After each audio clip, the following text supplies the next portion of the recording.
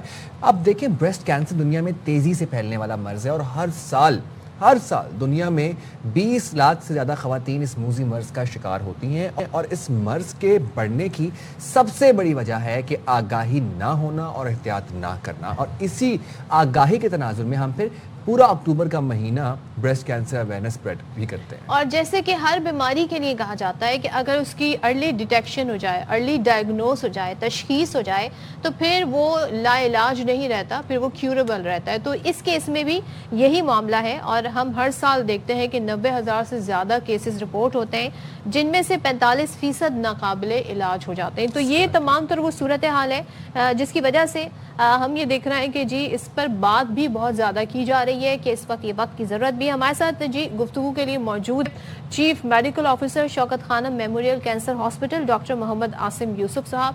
Thank you so much doctor Asim ہمیں join کرنے کے لیے.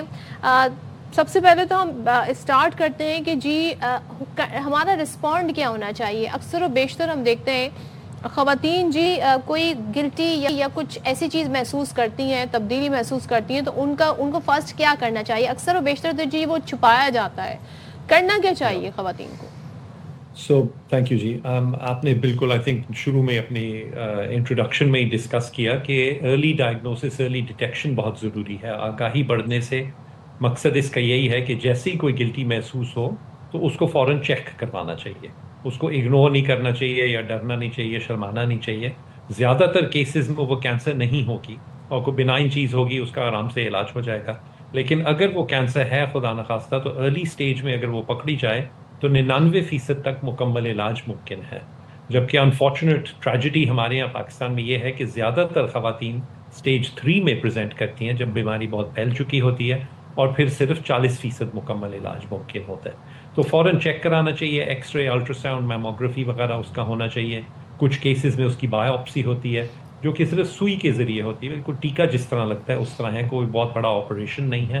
اور یہ اب جگہ جگہ فیسلٹی اویلیبل ہے, اور اس سے تشخیص ہو سکتی ہے اور پھر ارلی علاج شروع کیا جا ڈاکٹر صاحب. سکتا ہے. Sadly and very unfortunately due to lack of awareness بہت سی خواتین پاکستان میں ایسی موجود ہیں جن کو یہ خوف ہوتا ہے, یہ ڈر ہوتا ہے کہ شاید بریسٹ کینسر کے علاج کا مطلب بہت سخت کیمو تھراپی ہے یا پھر مرض یہ انکیوریبل ہے. یہ اس متھ کے حوالے سے آپ کیا کہنا چاہیں گے؟ بہت اب میڈیکل ایڈوانسمنٹس ہو چکی ہیں پچھلے 30 سال میں. جب سے شوکت خانم لاہور کام کر رہا ہے تو کیمو تھراپی جو ہے, جو دوائیاں دی جاتی ہیں کینسر کے لیے, ان کے بہت اب کم سائیڈ ایفیکٹس ہوتے ہیں کمپیئر ٹو جو پرانے زمانے کی دوائیاں تھیں, اور سائیڈ ایفیکٹس کنٹرول کرنے کے لیے بھی بہت بہتر دوائیاں ہیں اب ہمارے پاس. سملرلی پہلے زمانے میں سرجری کے لیے اگر آپریشن کرنا پڑے تو اکثر پوری چھاتی اتارنی پڑتی تھی. اب صرف بہت یہ کم ہوتا ہے, عموماً اب صرف لمپ نکالا جاتا ہے. جو گلٹی ہوتی ہے اس کو دوائیوں سے پہلے چھوٹا کیا جاتا ہے اور پھر صرف گلٹی کو نکالا جاتا ہے, اور بجلی کی شعائیں اگر لگیں تو ان کا بھی جو سائڈ افیکٹس ہیں وہ پہلے سے بہت کم ہوتے ہیں کیونکہ وہ بہت زیادہ فوکسڈ ریڈیشن ٹریٹمنٹ دی جاتی ہے. سو ٹریٹمنٹ اب بہت بہتر ٹالریٹڈ ہوتی ہے اور بہت بہتر پیشنٹس فیل کرتے ہیں ٹریٹمنٹ کے دوران. ڈاکٹر صاحب ایک چیز میں جاننا چاہوں گی, آپ نے کہا جی بایوپسی ہوتی ہے, لوگ بایوپسی سے ہی ڈر جاتے ہیں. بعض لوگوں نے تو یہ مت بنا دی ہے کہ جی بایوپسی کرائی تھی تو اس وجہ سے یہ پھیل گیا ہے. یہ مجھے بتائیے گا, دوسرے ایون کہ کیمو تھراپی بھی, یہ بھی it's a form of treatment, یہ بھی ایک علاج ہے, اس سے بھی بہت ڈرایا جاتا ہے. تو ذرا ان دو چیزوں پہ روشنی ڈال دیجیے گا کہ واقعتاً کیمو تھراپی وہی کوئی خطرناک چیز ہے اور یہ آپ کا جو کوالٹی آف لائف ہے اس کو ڈیمیج کر دیتی ہے آنے والے وقتوں کے لیے. رائٹ. سو پہلے بایوپسی کا اگر بات کر لیں تو بایوپسی جیسے میں نے کہا صرف نیڈل بایوپسی ہوتی ہے, اس کو فائن نیڈل ایسپریشن کہتے ہیں. آپریشن نہیں کیا جاتا, آؤٹ پیشنٹ پروسیجر ہوتا ہے اور اس سے بالکل بھی رسک نہیں ہے کہ کینسر اسپریڈ ہوگا. یہ ایک متھ ہے جو کہ ہمیں بہت ضروری ہے. آپ کی چینل کے ذریعے بھی ہم یہ ایڈوانٹیج لیں اس کا کہ اس کو ڈسپیل کریں. ایسی کوئی بات نہیں ہے کہ بایوپسی کرنے سے بیماری بنتی ہے یا پھیلتی ہے. کیمو تھراپی واقعی ایک دوائی ہے, اس کے ہر دوائی کے سائڈ ایفیکٹس ہوتے ہیں, لیکن ہر دوائی جب ہم دیتے ہیں تو ہم دیکھتے ہیں کہ بینیفٹس یا فائدے زیادہ ہیں یا نقصان زیادہ ہیں. اور کیمو تھراپی کے فائدے بہت زیادہ ہیں. مکمل علاج کے لیے ضروری ہے زیادہ تر کیسز میں خواتین کے چھاتی کے کینسر میں کہ کیمو تھراپی ضرور دی جاتی ہے. اس سے بیماری چھوٹی ہو جاتی ہے, شرنک ہو جاتی ہے, اور اس کی وجہ سے پھر جو سبسیکوئنٹلی آپریشن کرنا پڑتا ہے وہ بھی آپ چھوٹا کر سکتے ہیں. اتنا بڑا آپریشن یا میوٹیلیٹنگ آپریشنز اب اس کی وجہ سے نہیں ہوتے. لیکن جیسے میں نے کہا اب بہت کم سائڈ ایفیکٹس ہوتے ہیں پرانے زمانے کی کیمو تھراپی کے مقابلے میں, اور جتنے سائڈ ایفیکٹس ہیں وہ تمام ریورسیبل ہوتے ہیں. کچھ مہینوں کے بعد بال دوبارہ اگاتے ہیں, سارا کچھ ٹھیک ہو جاتا ہے اس کے بعد. اور ڈاکٹر صاحب, شوکت خانم اسپتال میں بریسٹ کینسر کی ابتدائی تشخیص جو ارلی ڈیٹیکشن ہے اس کے لیے کیا اقدامات کرے شوکت خانم؟ شوکت خانم میں ہم ون سٹاپ بریسٹ کلینکس کرتے ہیں جس کی وجہ سے فاسٹ ٹریک ہوتا ہے ڈائگنوسس اور ٹریٹمنٹ. پیشنٹ آتی ہے, کوئی بھی پیشنٹ آئے جن کو گلٹی محسوس ہوئی ہو, ان کو اسپیشلسٹ ڈاکٹرز جو ہیں, سرجنس ہمارے, وہ ان کا ایویلیویشن کرتے ہیں, ایگزامن کرتے ہیں. اسی کلینک میں ان کی اگر بایوپسی کرنی ہے یا ایکس رے یا میموگرافی, الٹرا ساؤنڈ وغیرہ کرنا ہے, وہ تمام ادھر ہی کیا جاتا ہے. بایوپسی بھی ادھر ہی کی جاتی ہے اور اسی وقت اس کی رپورٹ بن جاتی ہے تاکہ ہمیں پتہ چل سکے کہ کیا علاج ممکن ہے. یہ ورلڈ کلاس سٹینڈرڈز کے مطابق کیا جاتا ہے. اس کے علاوہ ہم جینیٹک ٹیسٹنگ بھی کرتے ہیں کیونکہ اس میں بہت ایک جینیٹک کمپوننٹ بھی ہے. جس فیملی میں بریسٹ کینسر ایک عورت کو ہوا, ان میں جتنی اور ان کی فرسٹ ڈگری ریلیٹیوز ہیں, بہنیں, کزنز, بیٹیاں, ماں وغیرہ, خالائیں, ان میں سب میں رسک بڑھ جاتا ہے. تو اس کے لیے ہم جینیٹک ٹیسٹنگ بھی کرتے ہیں BRCA1 اور BRCA2 میوٹیشنز کی جو کہ کامن ہیں پاکستانی بریسٹ کینسر پیشنٹس میں, اور نیکسٹ جنریشن سیکوینسنگ بھی ہم کرتے ہیں. تو تمام ڈائگنوسٹک تشخیص کے لیے جو فیسلٹیز ہیں وہ موجود ہیں شوکت خانم کے تمام ہاسپٹلز میں, لاہور اور پشاور, اور اب ہمارا تیسرا ہسپتال کراچی میں اس وقت زیر تعمیر ہے. وہاں پہ بھی انشاءاللہ یہی فیسلٹیز تمام پرووائڈ کی جائیں گی. یہ دیکھے بغیر کہ پیشنٹ پے کر سکتے ہیں یا نہیں, کیونکہ جیسے آپ کو پتہ ہے 75% سے زیادہ ہمارے مریض بالکل فری ٹریٹ کیے جاتے ہیں.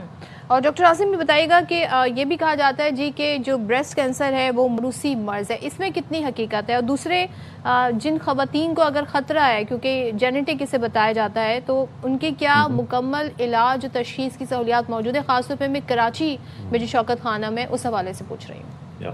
جی بالکل. سو ہم جینیٹک ٹیسٹنگ آفر کرتے ہیں. جیسے میں نے کہا BRCA1 اور BRCA2 دو میوٹیشنز ہیں جینیٹک جو کہ پاکستانی بریسٹ کینسر پیشنٹس میں ہم نے زیادہ فریکوینٹلی ملی ہیں ہمیں, تو ان کے ٹیسٹ ہمارے پاس اویلیبل ہیں. لاہور, پشاور, کراچی, تمام پاکستان میں ہم یہ آفر کرتے ہیں.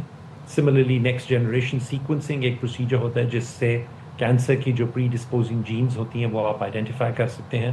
تو اگین ہم اکثر ہمارے مریض کراچی سے وہ ٹیسٹ کرواتے ہیں. اس وقت ہمارے پاس کراچی میں کیمو تھراپی کے ساتھ کینسر ٹریٹ کرنے کی فیسلٹی آلریڈی اویلیبل ہے, اور ہمارا تیسرا اور سب سے بڑا شوکت خانم کینسر ہاسپٹل کراچی میں اس وقت زیر تعمیر ہے. انشاءاللہ دسمبر 2026 یعنی کہ 13 مہینوں میں ہمارا پلان ہے کہ ہمارے ڈونرز اور سپورٹرز کی مدد سے انشاءاللہ وہ کام مکمل ہوگا اور وہ ہسپتال کھلے گا. وہاں پہ تمام تشخیص اور علاج کی کینسر کی سہولیات میسر کی جائیں گی. اور جیسے لاہور اور پشاور میں ہمارا ٹریڈیشن ہے,